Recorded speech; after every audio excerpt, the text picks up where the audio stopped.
नमस्कार दोस्तों, मैं अंकुर उपाध्याय स्वागत करता हूं आप सभी का एक बार फिर से अपनी नई वीडियो में। दोस्तों, गोल्ड और सिल्वर में कॉमेक्स पे एक फ्रेश ऊंचाई देखने को मिली है हमें कल। आज तो मार्केट बंद है, कल भी मार्केट बंद है और भारत में परसों भी मार्केट बंद है, यानी कि मंडे को, क्योंकि 26 जनवरी के उपलक्ष्य में मैं आपको बताना चाहूंगा दोस्तों, सोने चांदी की तेजी रुकने थमने का नाम नहीं ले रही है।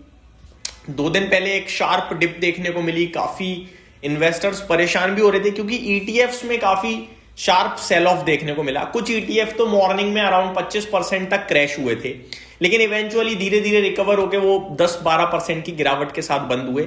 लेकिन कल के सेशन में जो रिबाउंड था वो रिबाउंड भी उतना ही शार्प था, लगभग 10% गैप अप ओपन हुए। एट द एंड 7 से 8% ऊपर बंद हुए हैं मैक्सिमम सिल्वर के ईटीएफ। अगर आप ईटीएफ के प्राइस बिहेवियर की बात करें और सिल्वर के प्राइस बिहेवियर की बात करें तो इसमें एक बहुत बड़ा डिफरेंस है। जैसे कि चांदी 3,35,000 से 3,30,000 आया था, 3,05,000 आया था मोटा मोटी 30,000 रुपए सस्ता हुआ था एकदम पीक से, जो कि होता है 10% के समथिंग। लेकिन अगर मैं ईटीएफ की बात करूं तो ये पीक से 25% तक टूटे। ऐसा क्यों हो रहा है, इस पे काफी लोगों ने सवाल करा था। जब मैंने क्लियर कट बोला कि ये एक प्रीमियम है जो ईटीएफ में हमें देखने को मिल रहा है, क्योंकि देखो ईटीएफ की अपनी कोई वैल्यू तो है नहीं। चांदी जितना बढ़ेगा उतना ईटीएफ बढ़ेगा, जितना चांदी घटेगा उतना घटेगा। लेकिन उससे भी ज्यादा बड़ा मूव क्यों दे रहा है ये? चांदी अगर 2% घटा है, सिल्वर ईटीएफ 5% 10% क्यों घट रहा है? उसके पीछे रीजन है आप और हम। जितनी ज्यादा देखो, चांदी जब आप ईटीएफ के माध्यम से खरीदे हो, कोई चांदी तो खरीदी नहीं आपने। चांदी आप सुनार पे जाओ, उससे चांदी ले लो तो आपने चांदी खरीदी ना। ईटीएफ में जब आप बाइंग करते हो तो ईटीएफ की बाइंग की वजह से भी ईटीएफ का प्राइस बढ़ता है। किसी भी शेयर में तेजी कब आती है? जब बायर ज्यादा हो जाए।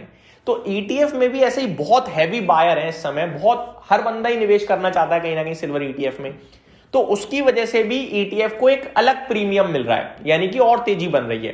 तो जैसे ही गिरावट हुई तो एक तो चांदी की गिरावट से गिरावट ईटीएफ में, और ऊपर से सेल ऑफ प्रेशर क्रिएट हो गया। डर गई बहुत सारी पब्लिक, उन्होंने बेचा तो वो ज्यादा नेगेटिव रिएक्ट कर गया। बस यही एक फर्क था और कुछ नहीं था। जैसे ही चांदी में रिबाउंड आया तो ईटीएफ में भी बड़ा रिबाउंड आ गया है। अब मैं आपको बताना चाहूंगा, भारत के बाजार में सोना चांदी ऑलरेडी प्रीमियम पे ट्रेड कर रहे थे, यानी कि महंगे ट्रेड कर रहे थे अकॉर्डिंग टू ग्लोबल। अब कहीं जाके ऐसा हो रहा है, धीरे धीरे लेवल पे आ रहे हैं, क्योंकि कॉमेक्स पे अगर आप देखोगे तो सिल्वर ने 103.6 ट्रो आउंस का हाई लगाया है। $103 पर आउंस के हाई लगा दिया है सिल्वर ने, और क्लोजिंग भी ऑलमोस्ट हाईस पे ही आई है। सिमिलरली अगर मैं गोल्ड की बात करूं तो ये $5,000 प्रति आउंस पहुंचता हुआ दिख रहा है, ऑलमोस्ट पहुंच ही गया है।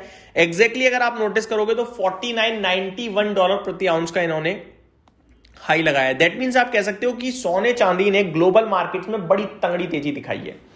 और भारतीय बाजार में अगर आप नोटिस करो तो ये लाल निशान में बंद हुए हैं कल। जैसे कि सोना करीब 100 रुपए 70 रुपए घटकर बंद हुआ है 1,56,700 के करीब करीब। और अगर चांदी की बात करूं तो ये 3,30,000 के समथिंग बंद हुआ है। एग्जैक्टली मैं आपके साथ लेवल शेयर करना चाहूंगा। और कॉमेक्स पे अगर मैं देखूं तो सोना करीब $100 ऊपर भाग चुका है फ्रेश लाइफ हाई से, और चांदी भाई साहब $103 प्रति आउंस, जिसका 95-96 का हाई था। तो एक्सेप्शनल तेजी है ग्लोबल मार्केट में गोल्ड सिल्वर में। चांदी की बात करूं तो 3,34,600 पे बंद हुआ है, और सोना 1,55,963 पे। तो ये आपको दर्शा रहा है कि भारत के बाजार में तेजी नहीं बनी गोल्ड सिल्वर में, लेकिन ग्लोबली बनी है। अब सवाल ये कि क्या ये भारत तक आएगी? ऑब्वियसली आएगी। ये क्या था कि डर था, उस जो प्रीमियम था वो प्रीमियम हटा, डिस्काउंट होने की कोशिश हुआ, और जो डर था उसकी वजह से बाइंग नहीं बनी। लेकिन जब ग्लोबल ऐसे जाएगा तो फिर अचानक से बाइंग आएगी और शूट करेगा बहुत तेजी से। वैसे तो आज मार्केट बंद है, लेकिन अगर आप ज्वेलरी शॉप्स पे जाओगे तो 1,57,000 के भाव पे सोना चल रहा है इस समय। और अगर चांदी की बात करी जाए तो 3,40,000 के भाव पे चल रही है।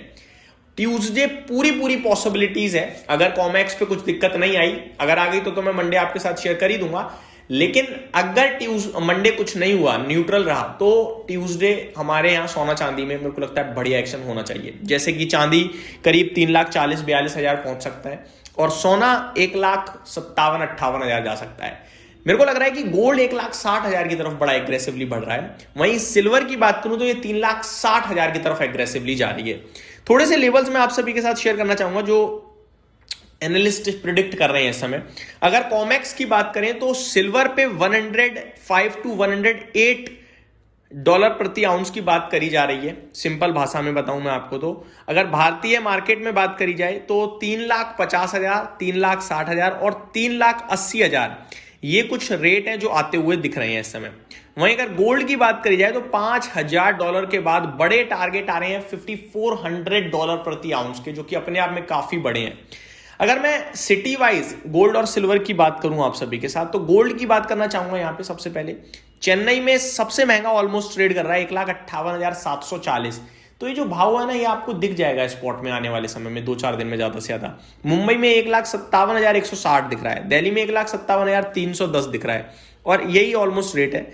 चांदी की बात करूं तो चेन्नई में 3,45,000 पे ट्रेड कर रहा है।